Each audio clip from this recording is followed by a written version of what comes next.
ye from man, whose breath is in his nostrils? For wherein is he to be accounted of? The book of the prophet Isaiah, chapter 3. For behold, the Lord of hosts, doth take away from Jerusalem and from Judah the stay and the staff, the whole stay of bread and the whole stay of water, the mighty man and the man of war, the judge and the prophet and the prudent and the ancient, the captain of 50 and the honorable man, and the counselor and the cunning artificer and the eloquent orator. And I will give children to be their princes, and babes shall rule over them. And the people shall be oppressed, every one by another, and every one by his neighbor. The child shall behave himself proudly against the ancient, and the base against the honorable. When a man shall take hold of his brother of the house of his father, saying, Thou hast clothing, be thou our ruler, and let this ruin be under thy hand. In that day shall he swear, saying, I will not be an healer, for in my house is neither bread nor clothing. Make me not a ruler of the people. For Jerusalem is ruined, and Judah is fallen, because their tongue and their doings are against the Lord, to provoke the eyes of his glory.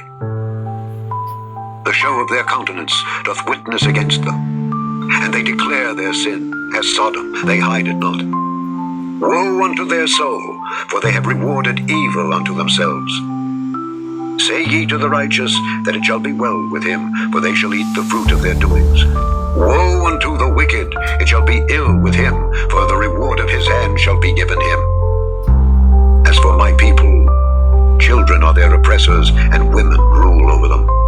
O my people, they which lead thee, cause thee to err, and destroy the way of thy paths.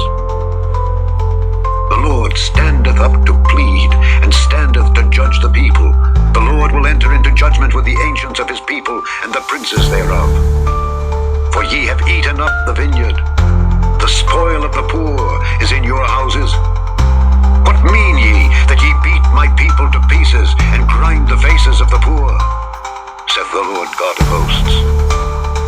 Moreover the Lord saith, Because the daughters of Zion are haughty, and walk with stretched forth necks and wanton eyes, walking and mincing as they go, and making a tinkling with their feet.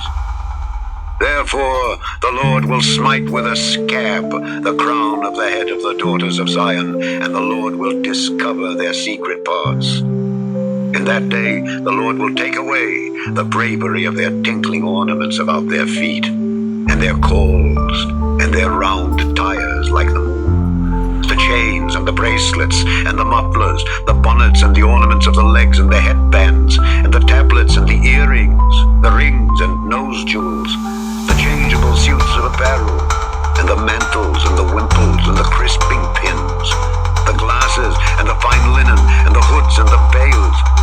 And it shall come to pass, that instead of sweet smell there shall be stink, and instead of a good